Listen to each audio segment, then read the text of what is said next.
Wir haben es geschafft. Wir sind mittlerweile über ein Jahr in Paraguay. Ein Jahr und ein paar Tage. Wir haben es nicht ganz pünktlich geschafft aufgrund unserer Baustelle, die ihr ja sicherlich in unseren Videos schon gesehen habt. Die spannt uns ganz schön ein, aber wir wollten uns trotzdem nicht nehmen lassen, mal ein Jahr in Paraguay Revue passieren lassen.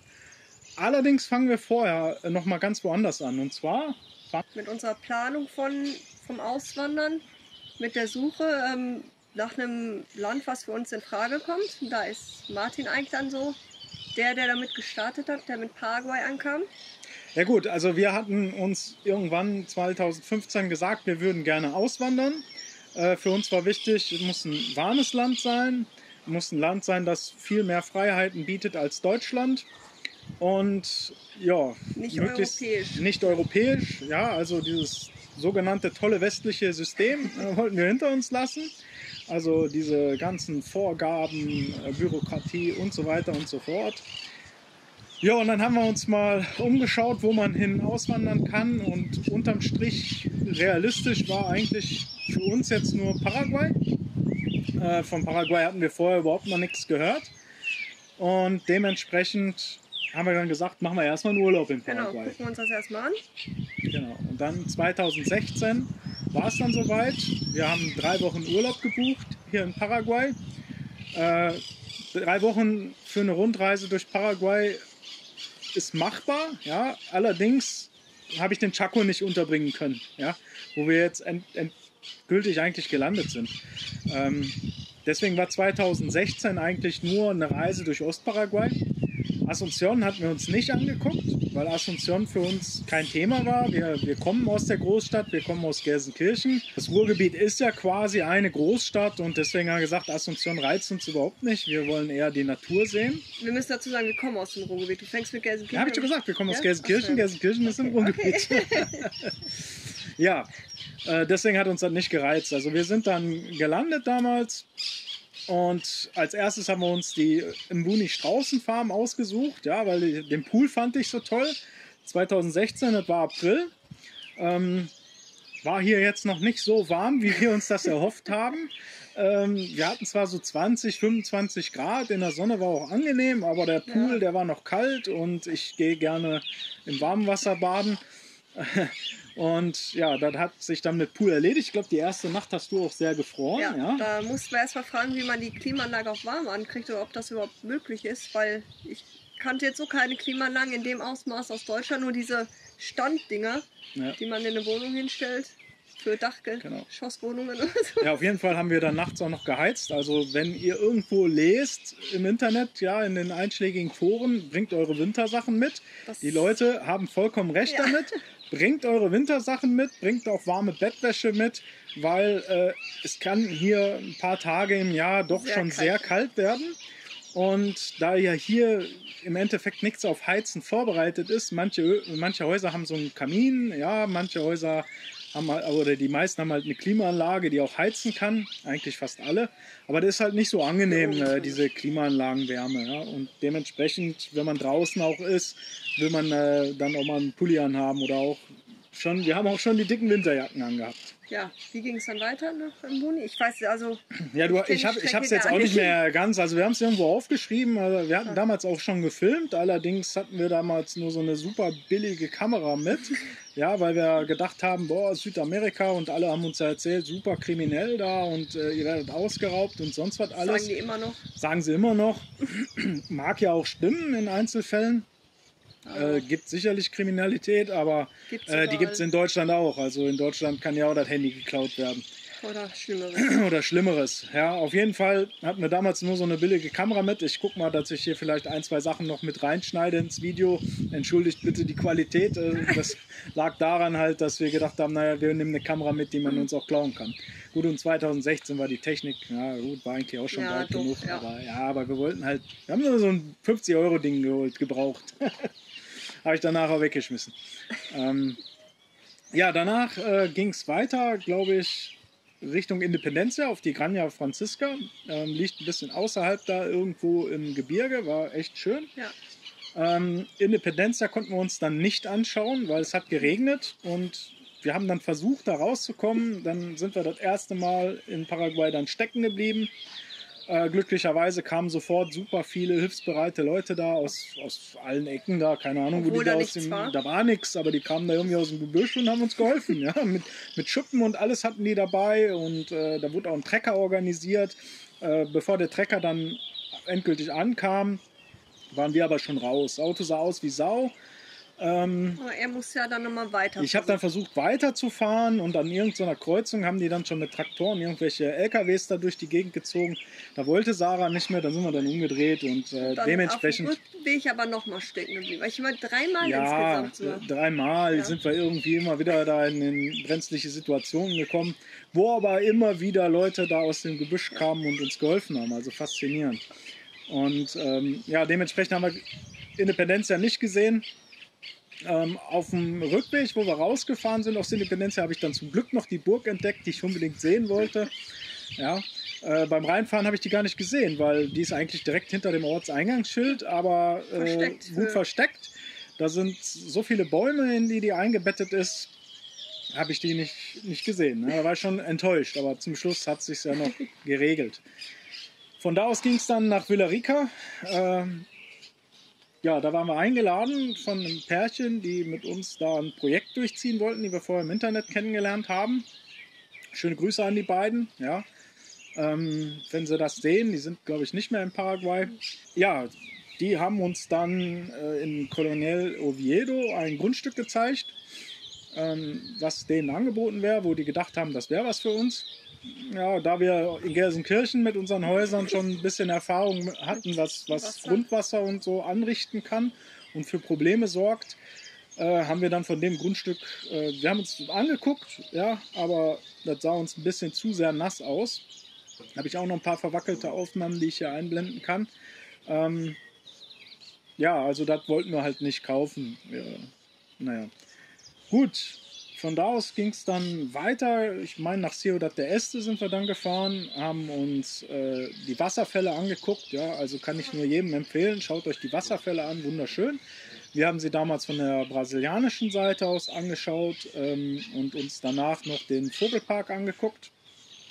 Wir sind mit einem Taxifahrer darüber gefahren, weil unser Leihwagen nicht dafür geeignet war, ins Ausland zu fahren. Solltet ihr vielleicht auch drauf achten. Ich glaube, das sind die heutzutage teilweise immer noch nicht. Ja, also wenn ihr einen Leihwagen euch holt, fragt nach, darf ich damit ins Ausland fahren? Ne? Ich meine, Ausland fahren ist ja jetzt im Moment fragt sowieso... aber lieber, wenn ihr in den Chaco fahrt, weil manche, ich weiß nicht, ob es mittlerweile noch so ist, aber 2018, 19 war das teilweise noch so, da war das nicht mit versichert, also... Genau. Bei uns war zwar versichert, aber haben wir wohl im Nachhinein aber erst erfahren, dass man das dann doch angeben sollte. Ich war zu schnell. Wir haben KA-Coupé vergessen. Wir waren im Schwarzwalddörfle auch noch. Ja? Im Schwarzwalddörfle haben wir dann ein bisschen auf dem Schießstand geschossen und so. Hat uns sehr viel Spaß gemacht. Da war das gerade auch im Baubeginn. Ja? Das erste Haus wurde da gebaut. Sollte ja so ein richtiges Dörfle entstehen. Sind ja später dann auch noch ein paar Gebäude mehr dazu gekommen. 2018 und 2019 in unseren Urlauben waren wir auch nochmal da, weil uns das Essen da super geschmeckt hat. Die hatten auch ein Restaurant. Jo, so, danach ging es dann halt zu den Wasserfällen, die überspringen wir jetzt. Das sind die Orte, wo wir waren. Du musst nicht die ganze Route lang gehen. In Ciudad del Este sind natürlich nicht nur die Iguazu-Wasserfälle interessant, sondern auch der Salto de Mandei oder wie der auch immer heißen mag. Der ist auch schön. Dann haben wir uns noch das Itapu-Wasserkraftwerk angeschaut. Sind dann... Yeah. Ja, da war Sarah nicht so überzeugt von, das ist wahrscheinlich eher was für Männer. Ja. Und, ich fand's toll. Ist Geschmackssache. Genau, ist Geschmackssache. Ich fand es toll, beeindruckend, riesengroß, das Ganze. Wirklich super interessant. Also für mich war es super interessant, so mal gesehen zu haben. Ein gigantisches Bauwerk. Da war aber nicht so überzeugt davon. Auf den Rückweg ging es dann durch diesen berühmten Tunnel. Ich glaube, auf der Route 6 ist dieser Baumtunnel. Ah, jo, da sind wir durch. Da haben wir gar keine Fotos von, ne? Ich meine, wir haben noch ein kurzes Video von. Ja? Dann ging es da lang an den unendlichen Sojafeldern, meine ich da in Erinnerung zu haben, bis nach Encarnación. Nee, Quatsch. Vorher war bis nach Hohenau, ja, da sind wir dann im Hotel Kegler untergekommen damals. Hohenau Obligado, lass mich da jetzt nicht festnageln. Wie hieß denn das dann in Ciudad del Este? In Ciudad del Este waren wir im Hotel Austria. Ach ja. Oh. Genau. Beide zu empfehlen. Beide zu empfehlen, ja. Also haben wir uns in beiden sehr wohl gefühlt. Ja. Von da aus ging es dann weiter Richtung Encarnación mit den Jesuitenreduktionen, Trinidad und Jesus. Nur ganz kurz, wenn ihr im Hotel Austria seid, fragt nach, für wie viele Personen das Essen ist. Ja, gut. Das ist nicht immer nur für eine Person, die Portion. Also das ja, den Teller, den ich mir da bestellt hatte, der war eigentlich für zwei oder also für mindestens 2 Personen. Ja. Also wäre für Sarah und mich noch zu viel gewesen. Ja. Lieber vorher nachfragen. Genau. Ja. Gut, die Jesuitenreduktion haben wir uns angeguckt, also Jesus und Trinidad, also die liegen ja relativ nah beieinander. Dann sind wir weiter Richtung Encarnación. Ja, in Encarnación haben wir uns nur die Strandpromenade angeguckt, da waren wir begeistert von, wirklich echt toll. Und mehr oder weniger waren wir dann nur auf der Durchreise. Wie gesagt, am Strand haben wir uns kurz umgeschaut. War eh zu kalt. Ja, war eh zu kalt zum Baden gehen, aber wir waren echt begeistert. Ende April, Anfang Mai waren die. Ja, irgendwie so, Ende April, Anfang Mai. Auf dem Weg, ich glaube, in Villa Florida oder so haben wir übernachtet. Und auf dem Weg irgendwo liegt diese weitere Jesuitenreduktion. Ja, jetzt kommt der Name, Cosima, sonst wie. Ich blende euch das ein, ich kann das nicht aussprechen. Das mit den Sternen, ne? Da, wo auch das Planetarium ist, da ist ja wie so ein, das ist cool. Wie so ein Sternenhimmel nachgebildet. Da gab es ein Planetarium von den Jesuiten. Super interessant. Da gab es auch so ein Ding, ein Teleskop, womit man in die Sonne gucken konnte. Da haben die uns da die Sonnenflecken gezeigt. Ja, und ich glaube, da gibt es extra so bestimmte Nächte, wo man dann halt so Phänomene gucken kann. Das ist dann immer irgendwo ausgeschrieben. Genau. Also der Abstecher hat sich gelohnt. Leider habe ich erst im Nachhinein erfahren, irgendwo im Internet, dass da auch so eine berühmte Sandbank ist, ganz in der Nähe. Also wenn ihr da mal einen Abstecher hinplant, dann guckt, dass ihr diese Sandbank mit einplant. Ja, auf den weiteren Weg ging es dann wieder zurück nach Cap Coupé zu Ute und Pia. Da waren wir mit so die letzten Gäste, weil die gerade ihre Pension da verkauft hatten. Ja, irgendwie die vorletzten Gäste. Die haben ihre Pension abgegeben und ich glaube dann nur noch ein Restaurant weiterhin betrieben. Von Ute und Pia hatten wir damals auch das Auto geliehen gehabt im ersten Urlaub. Ich weiß gar nicht, ob die immer noch Autos vermieten. Keine Ahnung. Ich meine, wollten sie nicht mehr machen. Wollten die aber, glaube ich, auch nicht mehr machen. Die wollten irgendwie ruhiger treten, nur noch das Restaurant. Ja, und da war der Urlaub auch schon zu Ende. Also wir haben da viele Informationen gesammelt, mit vielen Leuten gesprochen. Den Chaco konnten wir damals halt zeitlich nicht unterbringen. Ich hatte zwar viel gefragt nach dem Chaco und alles, was die Leute uns dann zum Chaco erzählen konnten, war, fahrt da nicht hin, da ist nur Wüste, die Mennoniten sind eingemauert ihr werdet überfallen, heil an. Die EPP entführt euch, ihr kommt da nie heil an, da ist nur Sandstraße und... Der Asphalt reicht nur ein paar Kilometer. Ja, der Asphalt reicht nur ein paar Kilometer, also Horrorgeschichten über Horrorgeschichten. Eigentlich alles Schlechte, was geht, haben wir doch drüber gehört. Genau. Und naja, ich habe mir gesagt, wenn wir nächstes Mal dann nach Paraguay kommen, also wir waren recht überzeugt von Paraguay, und wenn wir unsere Cedula dann machen, dann werden wir uns die Zeit nehmen, die restliche Zeit, die wir dann zur Verfügung haben, nur für den Chaco uns den anzuschauen. Jo, dann 2017 kamen wir halt nicht dazu, wieder zu reisen. Du hattest einen neuen Job und mit Urlaub hat alles nicht so geklappt. Dann kam 2018 und wir konnten wieder nach Paraguay fliegen, konnten endlich unsere Cedula beantragen. Haben das auch gemacht und sind dann oder wollten dann hoch in den Chaco fahren und dann wurde wieder abgeraten, nein, fahrt nicht, es hat geregnet, ihr bleibt stecken, EPP entführt euch, ihr werdet überfallen, alles hinher, Riesenterz, Sarah war schon fast am Weinen, ich war sauer, weil ich fahren wollte. Wir haben nur von einer Person gehört, dass man in den Chaco fahren soll und die Person war auch da. Die anderen, die das gesagt haben, die waren halt alle eigentlich noch nicht hier. Ja, naja, auf jeden Fall, haben wir uns dann einen anderen Tag ins Auto gesetzt, sind hochgefahren, haben dann Tacho eingestellt, haben gesagt, ja, nach 40 Kilometern wird der Asphalt aufhören. Nein, der Asphalt hört nicht auf. Der ging bis zum Hotel Florida, ja, wo wir dann untergekommen sind, was wir auch gut empfehlen können, guten Gewissens. Ja, da sind wir. Wenn man Platz kriegt. Wenn man Platz kriegt, ist oft ausgebucht. Da sind wir dann in unserem nächsten Urlaub auch wieder untergekommen, 2019. Naja, auf jeden Fall die Strecke hoch, ja, die hat ein paar Schlaglöcher immer mal wieder. Jetzt wird sie ja neu gemacht. Die wird jetzt bald sehr gut befahrbar sein, wenn die fertig ist. Die fertigen Teilstrecke sind schon gut befahrbar. Deswegen also die Straße und Überfälle auch nicht. Ja, also die EPP ist in dem Bereich gar nicht aktiv. Ja, die ist in einem ganz anderen Bereich aktiv. Also man kann ohne Probleme die Route 9 hochfahren. Die ist auch nicht gefährlicher wie irgendwelche anderen Routen. Ja, eine ganz normale Straße. Im Moment, wie gesagt, die neuen Teilabschnitte sogar perfekt zu befahren. Jo, oben hier im Chaco angekommen, hat Sarah sich sofort verliebt. Ja, wir sind in Philadelphia reingefahren und da habe ich gesagt, hier will ich leben. Genau. War jetzt schon nur optisch so. Das andere kam ja alles noch. Ja, also genau, das andere kam alles erstmal noch. Das war so, wie wir uns Paraguay vorgestellt haben. Ja, also eher Wildnis, Natur. Ja. Was wir im Ostparaguay jetzt so nicht gesehen haben, gut, wir hätten da wahrscheinlich ein paar Nebenstraßen noch reinfahren müssen, war aber zeitlich auch nicht machbar. Und so haben wir uns dann halt Paraguay vorgestellt.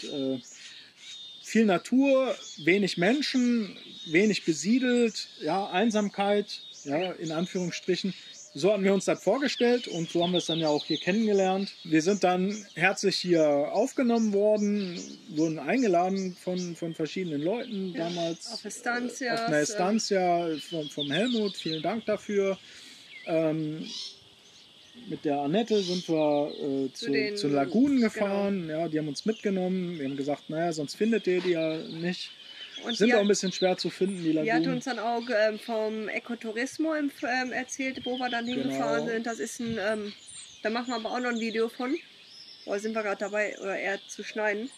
Halt eine Milchwirtschaft mit vielen Tieren einfach. Also es ist wirklich schön für kleine Kinder gerade, die dann Tiere gucken und streicheln können. Da ist also ein kleiner Zoo dabei. Ja. Man kann die Milchwirtschaft angucken, man kann die Tiere immer angucken. Immer frei zugänglich eigentlich. Ja, alles ist frei zugänglich. Kleiner Eintritt, 15.000, 20.000 Eintritt. Am Wochenende gibt es Kaffee und Kuchen, das ist ganz nett da. Dann hat sie uns noch von Flor de Chaco erzählt. Das hat uns geprägt dann eigentlich. Genau, und jetzt hier Flor de Chaco, ja, also der Besuch 2018, Flor de Chaco ist hängen geblieben, hat unser Leben geändert, ja. Wir haben Werner und Frieda kennengelernt. Ja, leider konnten wir den Tag keine Tiere sehen. Wir haben zwar die Rundreise gemacht mit dem Buggy hier, haben leider keine Tiere gesehen und der Werner sagte, ihr müsst morgens früh kommen und so, aber wir mussten ja wieder abreisen. Ja. Stimmt, genau. Ja. Und dann hat das alles nicht funktioniert. Naja, und dann hatten wir WhatsApp-Kontakt gehalten und 2019 in unserem nächsten Urlaub haben wir dann auch gesagt, wir machen wieder nur Chaco, um uns nochmal wirklich sicher zu gehen, dass wir auch hier wohnen wollen. Ja, das war eigentlich schon klar, aber in welche Stadt halt hier? Ja, Loma Plata oder Philadelphia. Naja, 2019 haben wir dann wieder hier auf Flor de Chaco und da hat aber auch nur ein Besuch geklappt, weil es dann geregnet hatte und naja, auf jeden Fall hat Werner und Frieda uns dann angeboten, in ihr Haus zu ziehen für ein Jahr und ja, da war die Entscheidung für uns eigentlich getroffen. Wir haben aber heute erst gedacht, ja, das ist ja nur so dahergeredet, weil wer bietet Leuten, die er zweimal gesehen hat, an, in dem Haus zu wohnen? Ja, aber die haben das wirklich durchgezogen. Ja, Werner und Frieda sind so nett, die machen das. Genau, dann sind wir zurück, haben gesagt, gut, wir fahren jetzt nach Hause, wickeln alles ab in Deutschland und kommen dann her. Und dann kam das böse C, ja, und hat die Sache allerdings auch nur verlangsamt. Ja, also wir sind keine bösen C-Flüchtlinge, obwohl wir die Leute durchaus verstehen können. Also wir schimpfen dann nicht auf die Leute, die jetzt sagen, wir halten das hier nicht mehr aus, können wir nachvollziehen. Ja, auf jeden Fall hat dann der Hausverkauf und so, das hat alles einigermaßen funktioniert.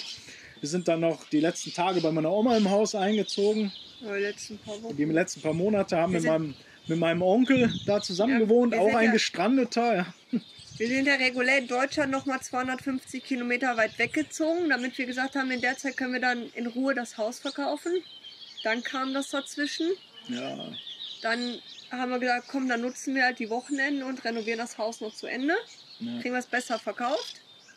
Da sind wir jedes Wochenende 250 Kilometer hin, dann wieder zurück. War auch sehr anstrengend, aber wir haben es noch, sehr viel haben wir noch geschafft. Wir haben da noch, also mehr als in den Jahren davor, haben wir noch geschafft, da zu renovieren. Ja. Wenn man muss, geht das. Ist ja wie jetzt mit unserer Baustelle, wenn muss, dann geht's. Ja, genau. Ja, dann hat mein Bruder noch geheiratet, dann hat er gesagt, ja gut, dann warten wir das auch noch ab. Ja, und dann wollten wir nicht 14 Tage hier in Einzelhaft in Paraguay, haben gesagt, naja, wir warten da mal ab, vielleicht gibt es dann noch eine Entwicklung. Die gab es dann auch. Zum Glück noch. Und da haben wir halt innerhalb von 3 Wochen wurde uns gesagt, ja, ihr könnt jetzt ohne rein. Und da haben wir gesagt, der nächsten Flug, der geht buchen. Genau. Da hieß es schon, wir waren im Dezember hier, die nächsten Flüge sind im März. Ja. Da ist uns schon die Kinder runtergefallen, weil da kam schon das Thema auch hier mit Pieksen. Also, dass man sich halt dagegen schützen soll. Und das wollten wir nicht. Und da haben wir gesagt, ja komm, dann versuchen wir. Und dann haben wir es mit Kontakt mit einer hier aufgenommen, mit einer Ansässigen. Die hat das alles geregelt, halt, dass wenn der Flug storniert wird, dass wir auch das Geld wieder kriegen. Das hat halt dann im Endeffekt alles doch gut geklappt. Ja, und dann sind wir am 6. Dezember 2020 ins Flugzeug gestiegen und am 7. Dezember 2020 hier in Paraguay ausgestiegen. Ja, wir haben noch Schnee gesehen, wo wir da auf dem Weg nach dem Frankfurter Flughafen und am anderen Tag herrlicher blauer Himmel, über 30 Grad, wunderbar. Wir sind endlich in Paraguay angekommen. Von Minusgrade in Sommer. Genau, vom Winter in Sommer. Im Sommer, genau. Jo, wir waren dann kurzzeitig noch in Asunción. Ja, wollten da eigentlich erst ein Auto kaufen und so weiter und so fort. Da haben wir dann haben uns aber dann dagegen entschieden. Der Werner sagte, kommt hoch, holt euch hier ein Auto. Hier gibt es auch genug Autos, wenn es ein bisschen mehr kostet. Aber die Autohändler sind hier oben seriös. Haben wir dann auch so gemacht. Freundlicherweise wurde uns von Plus Automotores, ja, über den Rainer Zawatzki, ganz freundlicherweise ein Auto zur Verfügung gestellt, so ein Überführungswagen. Also wir haben das Auto unten in Asunción dann in Empfang genommen und das dann hier oben zum Autohändler gefahren. Ich weiß gar nicht, wie wir die Koffer da reingekriegt haben, aber es hat geklappt.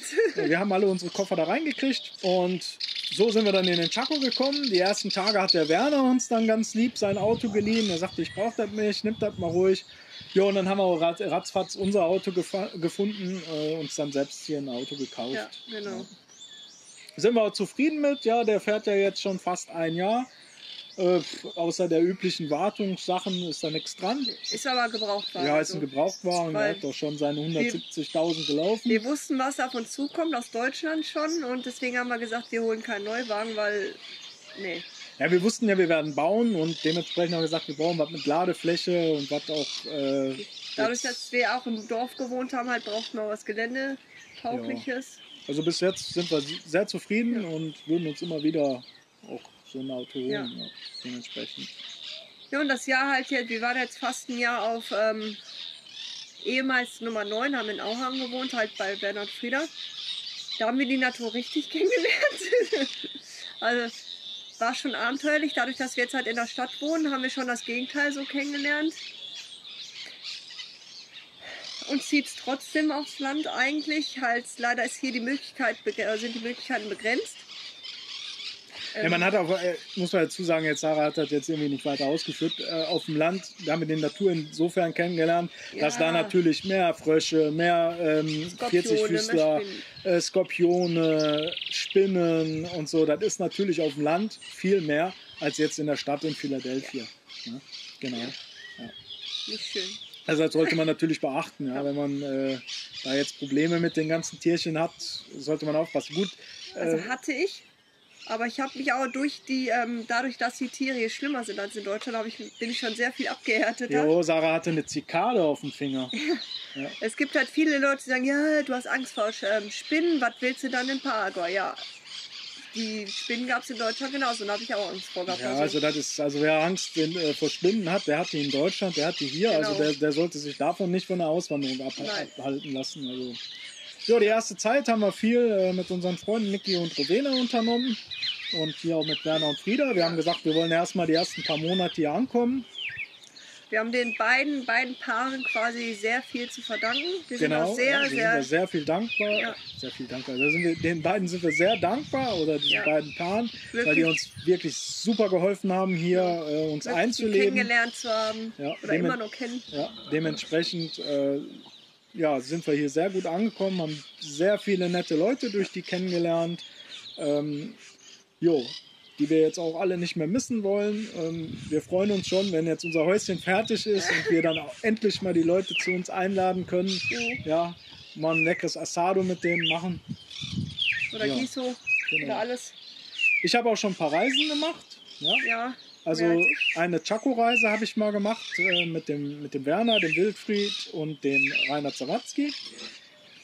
Ja, da schneide ich immer noch an dem Video, also es kommt, also bitte noch ein bisschen Geduld, dann kommt dazu ein Video, war wirklich wunderbar, die Natur dazu erleben, sehr interessant.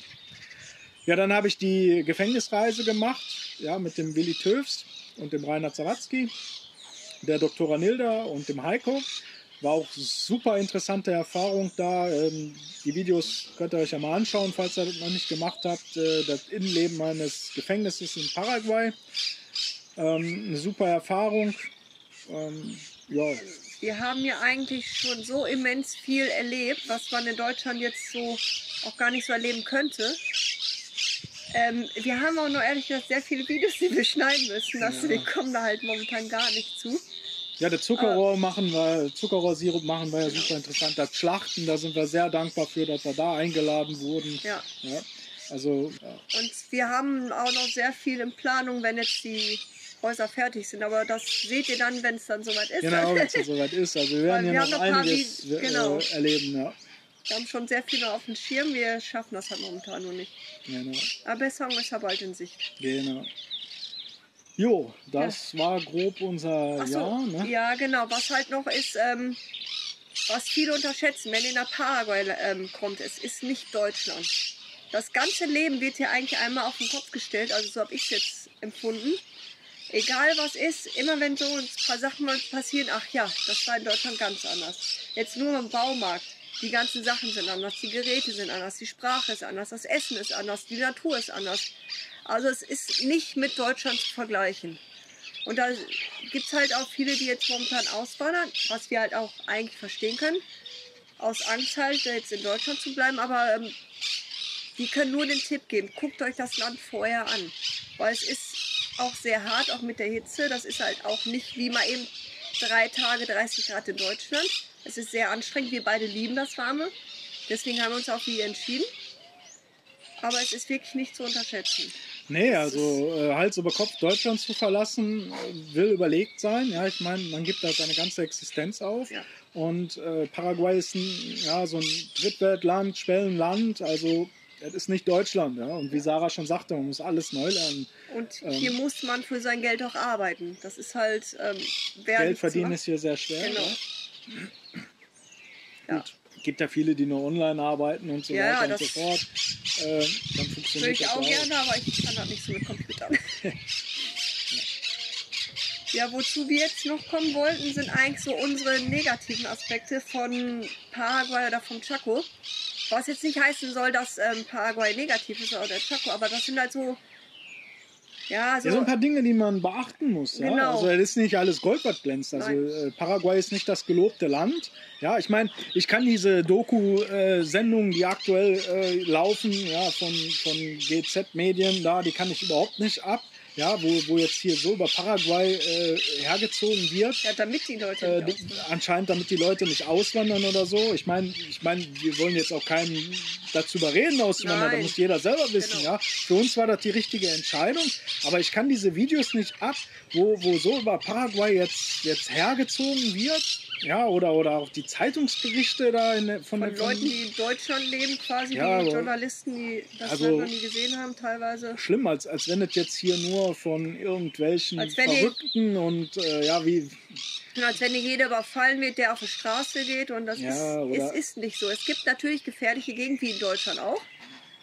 Man sollte auch jetzt in bestimmten Gegenden natürlich nicht halt mit Goldkettchen oder was rumrennen, sollte man in Deutschland, aber in gewissen Gegenden auch nicht. Also ich kann euch Gegenden in Gelsenkirchen sagen, dann wollt ihr nachts auch nicht alleine in der Straße langlaufen. Ja. So. Nee, also wir wollen jetzt hier auch nicht abkotzen über Paraguay, ganz Nein. im Gegenteil. Wir fühlen uns hier super zu Hause. Ja, schon. Viel mehr als in Deutschland. Viel mehr als in Deutschland, aber halt sind halt so ein paar Sachen, die natürlich auch nicht so toll sind. Halt irgendwie, keine Ahnung. Die man auch mal im Hinterkopf haben sollte. Ja? Kommt man damit klar oder kommt man damit nicht klar? Ne? Also bitte, Sarah. Also Punkt 1 ist bei uns der Verkehr. Der Verkehr ist nicht zu unterschätzen hier, gerade in Asunción. Jo. Also wer ein ängstlicher Autofahrer ist, der, der wird hier echt auf die Probe gestellt. Rote Ampeln sind für viele jetzt kein, das ist halt jetzt kein Stopp. Ja, man muss halt mitdenken mit den, also auf die anderen. Also man kann hier auch Auto fahren, ja. Also ich fahre auch durch Asunción und habe da jetzt keine Probleme mit. Sarah hätte jetzt da schon ein bisschen mehr Probleme mit. Ja, aber wir haben hier auch eine ganz tolle Frau kennengelernt, die Stefanie. Die ist dann gefahren, also die war sofort integriert in den Verkehr. Die kommt aus München. Die kommt aus München, ist im Verkehr dort gewohnt. Also gibt da Leute, die da überhaupt keine Probleme mit haben. Aber wenn man jetzt das erste Mal hier in Paraguay in dem Verkehr unterwegs ist, sollte man halt vorsichtig sein, ja, gerade in den Ballungsgebieten. Jetzt hier bei uns im Chaco, naja, da brauchen wir vom Verkehr nicht so wirklich reden. Ja, also hier ist das halt auch, ich weiß gar nicht mehr, wie das unten war, aber hier ist das mit den Verkehrsschildern so, die gibt es kaum. Also hier gibt es echt wenig Verkehrsschilder. Ja. Was hier halt nur zu beachten ist in Sachen Verkehr, wenn ihr nachts fahrt langsamer. Es kann passieren, dass dann auf einmal so ein Campincho vor dem Auto steht oder ein Tapi oder was und das macht euch schon das Auto kaputt. Ja, es können auch ein paar Besoffene auf der Straße liegen, das kann ja auch vorkommen. Also da muss man aufpassen. Ja, aber auch in Ostparaguay, ja, da sind Pferde, Kühe, Schafe, Ziegen, alles rennt da an der Straße rum. Die können immer mal über die Straße rennen, also da muss man schon ein bisschen aufpassen. Genau. Ja, genau. So, ich glaube, das nächste hast du Wetter. Genau, ja, das Wetter ist halt hier sehr hart. Wir hatten ja gerade schon mal angesprochen, es ist nicht zu unterschätzen. Was man hier noch sagen muss, im Chaco ist es noch... Also ich glaub, ist noch ein bisschen heißer. Genau, so 4 bis 6 Grad ungefähr ist meistens so der Unterschied zu Asunción. Ja. Was schon halt auch extrem ist. Also für uns, wie gesagt, wir lieben das hier, aber für viele ist das halt so, wir haben auch schon viele Leute hier kennengelernt, die dann halt im Urlaub hier waren. Ich sag, boah, ist das heiß hier, ne? Also ist schon... Es ist nicht Dennis und Annika kamen hier an und dann haben sie gesagt, boah, ist das heiß hier bei euch. Ja, die waren vorher in Encarnación und die haben gesagt, boah, hier gehst du ja kaputt. Ne? Also die Hitze hier im Chaco ist nicht zu unterschätzen. Und die Sonne hat viel mehr Kraft. Genau, ich meine, die ist im Osten. Ja, die hat im Osten auch Kraft. Davon. Genau, die ist auch schon heftig, aber hier sind nochmal ein ganzes Stück stärker. Genau, deswegen sieht man ja bei uns auf den Baustellenvideos immer, wir haben lange Ärmel an, wir haben einen Hut an mit einem Nackenschutz. Ja? Unsere Arbeiter haben ja teilweise sogar noch vors Gesicht was gewickelt, ja, und die sind einheimisch, die haben schon ein bisschen bessere Haut für die Sonne. Aber trotzdem, also Sonnenbrand und Hautkrebsgefahr ist hoch. Ich habe letztes Mal hab mich vorgebeugt, habe dann halt ein paar Minuten so gearbeitet, habe einen riesen roten Streifen dann am Rücken gehabt, halt komplett verbrannt. Ja. Weil das ist auch hier mit der Mittagssonne. Die Mittagssonne ist nicht mittags, sie ist eigentlich so ein bisschen später, 15, 16 Uhr, da knallt die richtig. Ich glaube, ich weiß jetzt nicht, ob das zu den Jahreszeiten dann, ob das dann anders ist. Ich weiß nicht mehr, wie das dann jetzt im Winter war, aber... Ja, im Winter ist natürlich der Temperatursturz, da ist es dann wieder arschkalt, da friert man dann. Ne? Ah ja, genau. Ja? Wir hatten ja wohl dieses Jahr sogar, ich weiß nicht seit wie vielen Jahren, aber erstmal in Paraguay, seit zig Jahren, Frost. Hier war auch so...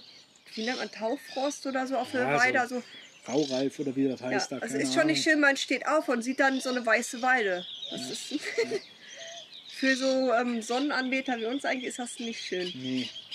Aber war zwischendurch dann mal wieder 40 Grad oder 35 Grad. Das ist halt nicht konstant kalt. Das ist schon heftig. Dann sind es die Geldkontrollen, die mir hier tierisch auf die Nerven gegangen sind. Also man muss hier... Ja, in vielen Fällen nachweisen, ja, wo ist denn das Geld her? Ja, zum Beispiel für die Autoversicherung, die wollten wissen, wo das Geld her ist. Und ja, die Bank ja sowieso, ja, also...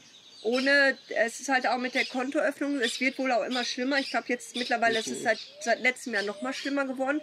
Man kann jetzt nicht einfach, wenn man hier hinkommt, ein Konto aufmachen. Man muss halt entweder wenn man Geld hat, einen Geldnachweis haben oder man muss hier einen Job haben.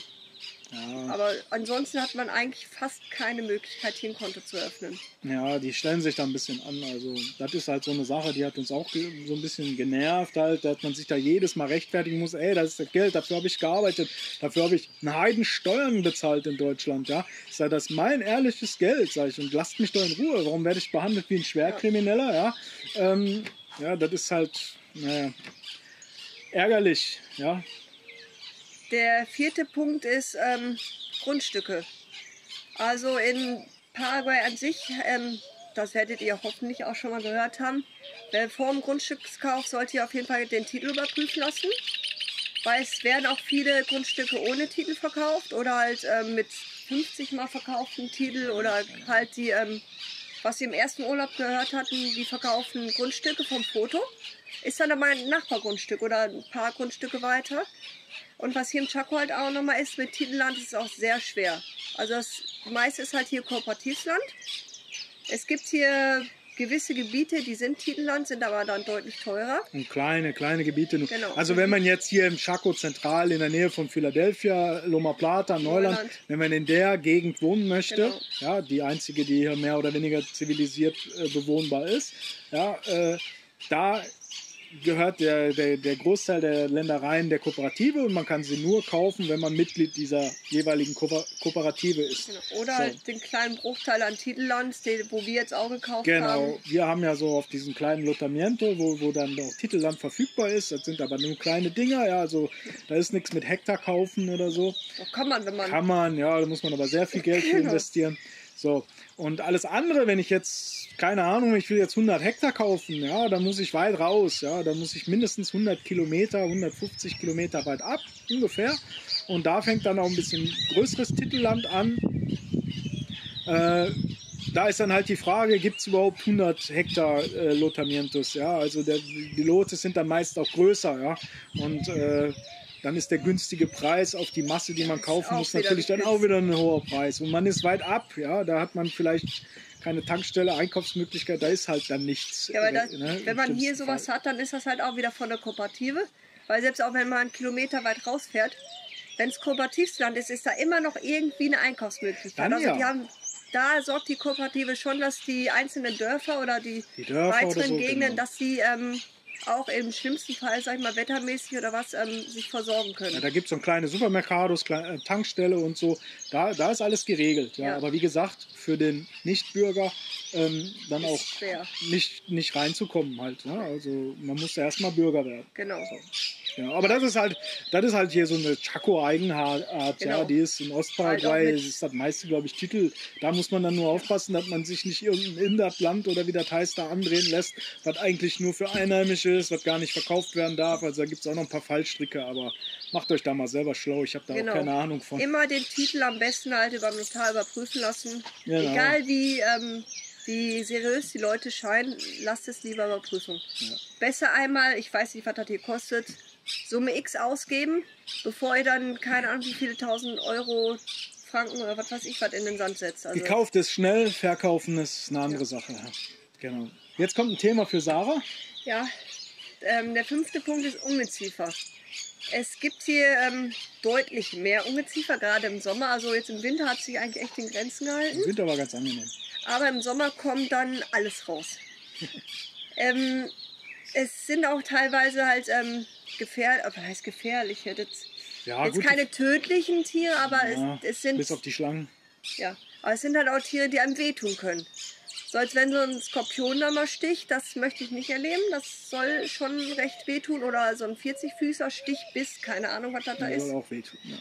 Was halt hier gefährlich ist oder gefährlich werden kann, ist die schwarze Witwe. Da sollte man auch sehr respektvoll haben. Die haben wir auch schon öfter gesehen. Also die sitzt gerne hier so unter so Stühlen oder da macht die gerne ihre Nester. Ist relativ klein, aber durch das charakteristische Rot-Schwarz gut zu erkennen. Ja, und halt auch, da ist dann auch wichtig, wenn man pflanzt zum Beispiel, unter die Ränder von den Blumenkübeln. So, ja. Immer gucken, nicht einfach reinfassen. Unser Arbeiter zum Beispiel, unser Vorarbeiter, der Vidal, der packt immer schön in die Steine rein und da liest die sich auch gerne mal drin. Diese Sechslochziegel oder so. Aber die sind auch sehr abgehärtet, die sind halt auch damit aufgewachsen. Ja gut, da ist der Europäer halt noch ein bisschen vorsichtig. Ja. Was halt auch nur ja, in gewisser Weise gefährlich sein können, sind die Moskitos, weil die können das Dengue-Fieber übertragen. Ist auch hier im Chaco schon vorgekommen, also wir kennen auch Leute, die das schon hatten. Ja. Deswegen... Hantavirus, auch noch ein Thema. Da, wo dann irgendwelche, ich glaube, Ratten oder so übertragen werden, also auf Dachböden oder so, Rattenkot und der Staub kann dann schon den Hantavirus, das ist auch eine gefährliche Sache. Ne? Was halt auch noch ist, wenn man jetzt zum Beispiel eine Viehzucht hier hat, hier oben, ich weiß gar nicht, wie das da jetzt unten ist, Pumas. Die können halt, ich sag mal jetzt, du hast eine Viehzucht halt mit Rindern, kann auch schon mal vorkommen, dass halt ein Puma kommt und die Tiere reißt. Die greifen halt keine Menschen an, aber die können dann halt auch schon mal Kapital dann quasi. Ja gut, der Puma oder der Jaguar halt, die reißen halt die Rinder, klar. Oder das ist halt gefundenes Fressen. Gerade wenn die Junge haben, reißen die Rinder, um den Jungen das beizubringen, wie gejagt wird. Oder da kann dann ins Geld gehen und die sollen auch gar nicht so selten sein, wie immer behauptet wird. Also von den Leuten hier wird erzählt, Pumas und Jaguars gibt es hier noch zahlreich. Ja. Oder wenn man jetzt Hühner hat, ist der Fuchs oder die Beutelratte zum Beispiel auch ganz großer Feind. Ja, die Beutelratte hat jetzt eins von unseren 3 Pflegehühnern schon den Kopf gekostet, leider. Also das tat mir echt leid, weil ich mag die Hühner. Ja, die sind cool. Die sind cool, ja, auch wenn Niki, Olli und sonst wir uns sich darüber lustig machen, dass wir die Hühner mögen. Wir mögen die Hühner. Ja. Ja, mal lacht weiter drüber. Beschimpft uns als Touristen, egal, wir mögen die Hühner. Genau. Jeden Tag geben die schöne Eier. So, jetzt egal, genug Hühner, weiter da. Und die sind cool. Ja, nächster Punkt ist Umtausch. Also, ja, weiß ich jetzt auch nicht, wie das unten in Paraguay ist. Aber hier ist es halt so, wenn du was kaufst, du kannst es wohl innerhalb von kurzer Zeit ja, du kannst es schon zurückgeben, ja, den Kassenbon aufbewahren. Also wir hatten ja die Säge, die bei mir nicht funktioniert hat, ja, diese Kappsäge oder wie das Ding heißt, so hat nicht funktioniert, haben wir wieder zurückgebracht, war kein Thema, haben die umgetauscht. Aber man darf sich nicht so viel Zeit lassen. Also 2 Jahre auf Elektrogeräte wie in Deutschland ist also hier auf unserer Spülmaschine Illusion. steht auch 2 Jahre Garantie drauf, aber wer kommt nach Paraguay und tauscht die aus oder repariert die? Also gerade hier, in Chaco, das macht keiner. Ja, hier sind die schon, also die geben sich schon Mühe. Also die wollen schon, dass der Kunde zufrieden ist, aber die Garantieansprüche wie in Deutschland, ich weiß wie in Ostparaguay, wie das ist, könnt ihr ja gerne mal unter die Kommentare schreiben, was ihr da für Erfahrungen gemacht habt. Aber so, ne? Jo, und halt die China-Qualität von vielen Sachen hier ist natürlich auch so eine Sache. Ja, sehr, sehr fragwürdig. Vieles kauft man für teuer Geld und das fällt dann auseinander. Ja. Und man hat es nicht mal benutzt, das ist uns auch schon öfters passiert. Ja. Genau. Aber wie war das mit den Nadeln ohne Spitze? Ja, Sarah hat so Nähnadeln da geholt, die hatten keine Spitze, die sind abgebrochen, mit dem Stoff reinstecken und noch vieles. Genau so. Oder die Streichrolle, die schon Genau, das Mäuschen, bevor ich sie in den Lack gesteckt habe, war das Ding schon ab. Aber da haben wir auch mit der Verkäuferin, mit der Juliane nochmal gequatscht. Ja, hätten die auch umgetauscht ohne Probleme. Ja. Also immer mal versuchen umzutauschen, ne? Nur halt im Hinterkopf behalten, die Garantieansprüche wie in Deutschland, die sind hier nicht so. Ne? Nein. Jo, nächster Punkt, Post oder Pakete. Ja, also wir haben jetzt schon 2 oder 3 Pakete gekriegt. Erstmal die Pakete hinschicken lassen, ist teuer. Von hier aus zurückschicken lassen, oder was nach Deutschland schicken lassen, ist noch teurer. Also wenn man jetzt Pakete nimmt, das waren wir mal überlegen, aber dann haben wir es doch über Leute gemacht, die nach Deutschland geflogen sind. Ja. Haben wir die gebeten, dann die Sachen mitzunehmen und dann in Deutschland halt abzuschicken. Ja. Ist die günstigere Variante, wahrscheinlich auch die sicherste Variante, dass es ankommt. Ich meine, ich weiß jetzt nicht, wie der Schnitt ist, es sollen wohl ein paar Mal nicht ankommen, aber der Großteil kommt bis jetzt haben wir das meist gehört, ist angekommen, auch von anderen, das ist immer angekommen. Das ist halt eine Frage der Zeit, ja. Genau. Also manchmal dauert es länger. Aber wenn ihr größere Sachen halt euch schicken lassen wollt, dann macht das als Beiladung im Container. Ja, da kann man sich auch, oder man kann einen Karton sammeln quasi, oder kann das zum Containerdienstleister schicken lassen und dann kann man das als Umzugskarton oder was schicken lassen. Dauert dann 2-3 Monate oder je nachdem, wie der Container kommt. Ja. Kennen wir halt auch jemanden, der hat halt ein Elektrogerät, hat er dann hier so rüberkommen lassen. Ja. Weil da ist man dann doch auf der sicheren Seite, dass es auch ankommt. Ja. Die Entfernungen sind hier nicht zu unterschätzen. Also nicht nur hier im Chaco, ja, generell, auch in Paraguay an sich jetzt. Mal eben, wobei in Asunción kann man eigentlich immer auslassen. Asunción ist in vielen Sachen anders. Oder auch, ich glaube jetzt Encarnacion hier, dort In der Este. Asunción muss man halt den Verkehr beachten, wenn man von A nach B will. In den Stoßzeiten kann das natürlich auch schon verdammt lange dauern, weil man da Staus hat. Ja. Außerhalb der Stoßzeiten kommt man eigentlich ganz gut durch. Es ist halt so, von A nach B zu fahren, jetzt dauert halt alles. Ne? Es sind halt nicht so Autobahnen wie in Deutschland, wie man die gewohnt ist. Man muss halt immer ein bisschen mehr Zeit für einplanen, aber ansonsten sind die Entfernungen dann natürlich auch zu meistern. Ist halt auch schon, Paraguay ist halt nun mal größer als Deutschland, dementsprechend sind die Entfernungen von A nach B dann auch noch größer. Hier im Chaco jetzt auch noch mal. Gerade wenn man jetzt wie wir wenn man auf dem Land lebt und dann mal Loma Plata zum Niki möchte. War schon mal so knapp eine halbe Stunde hin, knapp eine halbe Stunde zurück. Jetzt mit dem Asphalt ist das super, jetzt geht das schneller. Geht schon besser, ja, da muss man ein bisschen beachten bei den Entfernungen, also ruhig ein bisschen mehr Zeit einplanen, ja. Dann funktioniert das auch.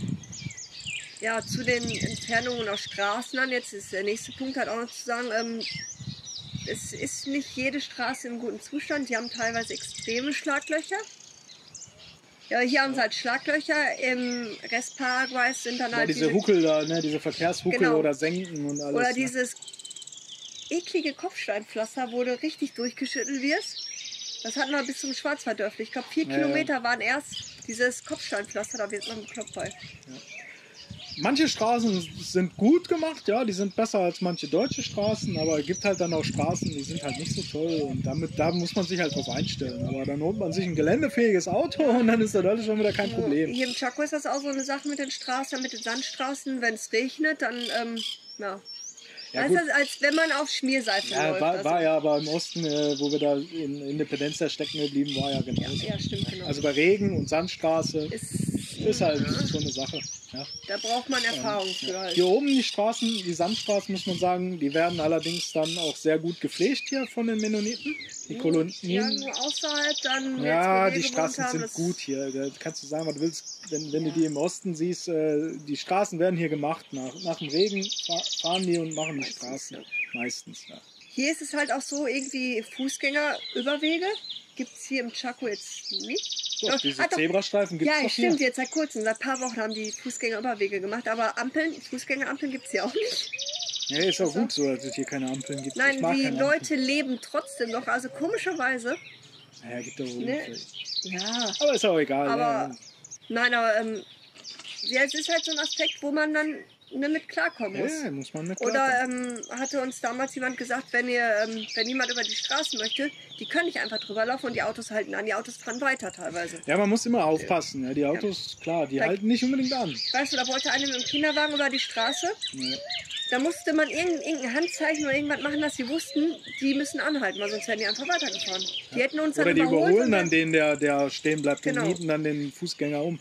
Fahrradfahren ist hier natürlich auch möglich. Da habe ich ab und zu schon mal die Frage halt gehört. Also Fahrradfahren ist möglich, aber man muss halt auch wieder ein bisschen aufpassen auf den Verkehr. Ja? Genau. Die fahren halt hier. Und halt der Staub im Chaco, der Staub ist sehr tückisch. Beim Staubfahren muss man natürlich auch aufpassen. Man sieht nämlich nichts. Wir haben jetzt auch schon starken Nebel. Wir haben mal so ein paar Unfälle halt hier schon mitgekriegt. Da wollte halt jemand unbedingt überholen, weil das können ja auch viele sehr gut. Haben aber durch den Staub, der halt aufgewirbelt ist, wurde nicht gesehen, dass von vorne nur einer kommt. Oder der eine wollte abbiegen und der andere wollte aber im gleichen Moment überholen, weil er hatte halt den Blinker nicht gesehen wegen dem Staub. Also ja, muss man halt aufpassen. Staubfahren ist gefährlich. Aber auch machbar. Ja, was hier halt auch noch ist, der 10. Punkt des Lebensmittels, oder die Preise. Die sind im Verhältnis zu Deutschland, sind die im Verhältnis zum Einkommen, ja? Genau, im Verhältnis zum Einkommen sind die hier sehr teuer. Sprit ist teuer, Lebensmittel ist teuer. Klar, wenn man hier erstmal ankommt, das ist ja wie in Deutschland, ja. Aber man verdient hier nicht wie in Deutschland, aber die meisten verdienen nicht wie in Deutschland. Oder sag ich mal so, es ist ein bisschen günstiger als in Deutschland vielleicht. Ja, und man denkt dann, super, Paraguay ist billig. Aber wenn man dann hier lebt und das alles mal im Verhältnis sieht zu dem Einkommen von den Leuten hier, ist das eigentlich alles schweineteuer. Ja. Also da muss man auch aufpassen, jetzt nicht denken, ich reise jetzt von Deutschland nach Paraguay und lebe da wie ein König. Ja, mit einem europäischen Einkommen, wenn man das da hat oder wenn man genug Kohle mitbringt und wenn alles super ist, klar, keine Frage, kann man hier super leben. Aber man sollte doch im Hinterkopf behalten, es ist nicht so günstig, sage ich mal, wie mein Onkel aus Thailand mir immer erzählt, ja, wo er alles hinterhergeschmissen kriegt. Ja, also ne? Das liegt halt auch daran, dass alles importiert werden muss. Ne? Genau, das ist sage ich mal, Paraguay ist ein Binnenland, hat bis jetzt, sage ich mal, keinen Zugang zum Meer, keinen eigenen Hafen, sondern muss alles über den Paraguay-Fluss oder Paraná oder frag mich jetzt nicht genau, wie der heißt. Habe ich in der Erdkunde wieder nicht aufgepasst. Da muss alles dann über das Schiff kommen oder über LKWs und das treibt natürlich auch die Preise hoch. Ja. Jetzt aktuell wird ja die Biocean-Route gebaut. Die geht ja dann auch hier direkt bei uns vorbei. Und die soll dann natürlich den Güterverkehr ein bisschen vereinfachen. Ja. Eine Eisenbahn ist immer wieder im Gespräch, wäre natürlich auch super, aber so eine Eisenbahn könnte natürlich Transport auch verbessern. Ja, allerdings dann auch, was hier halt dann auch viele bemängeln, was ich dann aber auch verstehe, wird auch viele Arbeitsplätze kosten. Ja, nächster Punkt ist Tropenkrankheiten. Die Leute werden halt hier angehalten, ihre oder auch gerade so in Asunción Umgebung da alles, ihre Grundstücke sauber zu halten, damit die Mücken nicht kommen oder damit die sich halt nicht einnisten können. Man soll halt auch keine Reifen liegen lassen oder irgendwie Eimer liegen lassen oder so, weil das sind halt Brutstätten für die Mücken. Ja. Und halt, dass die Gefahr für Dengue schon recht unnötig hochgetrieben wird eigentlich. Genau, dann kann man ja ein bisschen giften dagegen, aber das ist halt immer die Frage, will man so eine Chemie einsetzen oder nicht. Ja, aber zum Thema Chemie, viele, die nach Paraguay auswandern, die wollen halt Chemie und allem entfliehen. Denen sei gesagt, hier wird sehr viel mit Glyphosat gearbeitet, hier wird sehr viel mit Insektengiften gearbeitet und so weiter und so fort. Also da braucht man jetzt nicht denken, man kommt in Paraguay und ist in so einem Bioland. Teilweise ist die Landwirtschaft hier ohne diese ganzen Mittel überhaupt nicht möglich, weil man so viele Schädlinge hat, so viele Ameisen, Blattschneiderameisen und wie die ganzen Viecher heißen, Raupen. Ja, eine Sarah hatte mal eine Raupe an ihren Tomaten, die war innerhalb von kurzer Zeit, war die Tomatenpflanze leer gefressen, hat sich erledigt mit Tomaten. Also auch an die Selbstversorger, die kommen wollen, überlegt es euch genau. Erarbeitet euch ein Konzept, wie ihr das alles machen wollt, weil es ist nicht mal eben gemacht. Und informiert euch. Genau. Fragt Leute. Wer fragt halt Leute, die das schon gemacht haben, oder die das auch beruflich machen. Wir haben jetzt vielleicht bald das Glück, der Werner hat viel angepflanzt auf einem halben Hektar Land, hat er viel angepflanzt. Wir wollen da nochmal ein Video machen, also da können dann die Selbstversorger mal schauen, wie wird hier, zumindest hier im Chaco, ist halt auch angebaut, so auf privat, so just for fun. Ja. Ne? Ja, zum Thema Arbeit. Arbeit ist hier nicht Mangelware, aber schlecht bezahlt hauptsächlich. Wenn man als Angestellter arbeitet, ist das so eine Sache. Ja, muss man gucken. Wenn man Glück hat, kriegt man einen guten Job. Ich glaube, die arbeiten hier mehr. Ich glaube, 6 Tage Woche und keine Ahnung wie viele Stunden. Auf jeden Fall mehr, viel weniger Urlaub. Ja, das ist halt so eine Sache, die man beachten muss. Besser, man arbeitet als Selbstständiger, ja. Wenn man ein gutes Handwerk kann oder sonst was alles, hat man eventuell Chancen. Man muss das auch zu den Preisen anbieten, wie die Paraguayer das auch bezahlen können. Außer man hat jetzt eine Top-Idee, dass man die unter Europäern dann verkaufen kann. Aber zum Thema Arbeit, macht euch selber schlau. Wir wollen da nicht groß beraten. Wir machen jetzt hier nur Anreize, was wir so in unserem Jahr hier erlebt haben. Alles andere müsst ihr euch selbst informieren. Ist halt auch nur mit den Ausbildungsmöglichkeiten. Also es gibt halt nicht so wie in Deutschland die Ausbildungen. Das merkt man leider dann auch schon, halt gerade so in den Handwerksberuf. Ja, und ein Thema ist halt noch kurz Strom, dann hören wir auch gleich schon auf. Hier gibt es halt öfters mal Stromausfälle, ist halt, hier ist nicht Deutschland. Im Chaco hält es sich aber eigentlich in Grenzen. Der Strom ist zwar hier teurer als jetzt im Rest Paraguays, aber dafür leistet die Kooperative also sehr gute Arbeit. Die Kooperative betreibt ihr eigenes Netz, hat eigene Notstromaggregate, kann also auch bei entweder wenn zu wenig Strom von der Ande kommt, dabei produzieren oder halt im Stromausfall noch wichtige Sachen wie Krankenhaus oder so mit Strom beliefern. Das kostet natürlich auch Geld, dementsprechend ist es hier alles ein bisschen teurer. Man hat aber auch einen größeren Service dafür. Wenn der Strom ausfällt, ist er relativ schnell auch wieder da wird sofort dran gearbeitet. Ja? In Ostparaguay, so wie wir das miterlebt haben, sag ich mal, in unseren Urlauben, kann ja auch ganz anders sein. Da war halt gefühlt ein bisschen mehr Strom. Ich glaube, wir waren jetzt 6 oder 7 Tage in Aregua und da waren 3 oder 4 Stromausfälle. Klar, war auch Regenzeit. War Regenzeit, hat gewittert. Sie sagten auch, das ist da nicht üblich. Also, wie gesagt, so macht euch schlau in der Region, wo ihr hin wollt, wie es mit dem Strom aussieht. Genau. Aber am besten irgendwie Leute fragen da. Ansonsten, wie gesagt, wir haben die Weisheit auch nicht mit Löffeln gefressen. Klar, wir sind jetzt hier seit 2015 im Thema Paraguay dabei. Wir wollen aber uns da auf gar keinen Fall als Experten darstellen. Informiert euch irgendwo. War jetzt einfach nur mal so unser Jahr in Paraguay und unsere Erfahrungen davor, alles so zusammen, was wir jetzt mal ein bisschen erzählen wollten. Was ich nur noch kurz sagen wollte, Strom und Erdung. Es ist hier teilweise gar keine bis mangelnde Erdung vorhanden, weshalb ich dann schon öfters ein Gewisch gekriegt habe. Deswegen hat Martin auch in unserem Bauvideo quasi einmal kurz auf die Erdung eingegangen, wie es in Deutschland gemacht wird. Ja, ist aber auch keine richtige Erdung. Nein, aber ich hoffe, dass ich dann keinen mehr gewischt kriege. Das zeigt sich dann.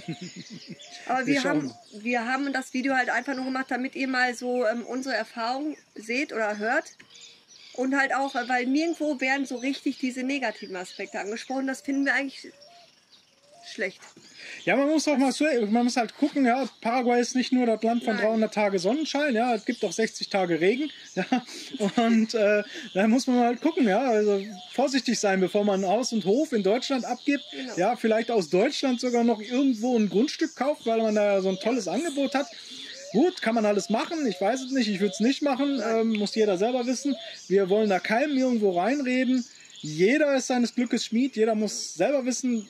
Wir wollten jetzt einfach nur mal sagen, so, das war unser Jahr und das sind so unsere Erfahrungen, die wir mit den ganzen Jahren Beschäftigung mit Paraguay so gesammelt haben. Ich wüsste gerne mal, wie es in einem Jahr aussieht, was wir dann noch mal alles gelernt haben. Naja, man lernt ja nie aus. Genau, ne? So, das Leben ist ständiges Lernen und ja. Wir wollen auch gar nicht noch viel weiter quatschen. Wir würden uns aber trotzdem freuen, euch in Paraguay begrüßen zu dürfen. Genau, ja, und Chaco, also kommt gerne mal vorbei. Ihr könnt euch melden. Chaco vorbei, ja, wenn wir Zeit haben, trinken wir Kaffee. Ja. Wir versuchen immer, wenn sich jetzt mal mehr meldet, dann die Zeit zu finden, wenigstens dann einmal was essen zu gehen, Kaffee oder so. Es macht uns auch riesen Spaß. Ja, wir haben schon sehr viele nette Leute kennengelernt, die wir auch alle jetzt hier grüßen wollen. Ja. Und jo, dementsprechend beenden wir jetzt unser Video. Die eine Kamera hat den Geist schon aufgegeben, die andere ist auch schon mal heiß gelaufen und ja, wir haben ein bisschen zu viel gequatscht. Video ist lang geworden, hoffentlich war es trotzdem interessant für euch und wir sagen mal bis demnächst. Und Gabi und Thomas, wir freuen uns auf euch. Ja, Gabi und Thomas, wir freuen uns auf euch. Ihr werdet dieses Video wahrscheinlich auch schon in Paraguay erst sehen. Ja, also nicht mehr in Deutschland. Dennis und Annika, wir drücken euch ganz doll die Daumen, dass ihr noch nach Paraguay kommt. Ihr werdet hinkommen, egal wie. Genau, ihr kommt hier hin und sonst lasst die Finger von den Nadeln. Genau. Nein, das nicht.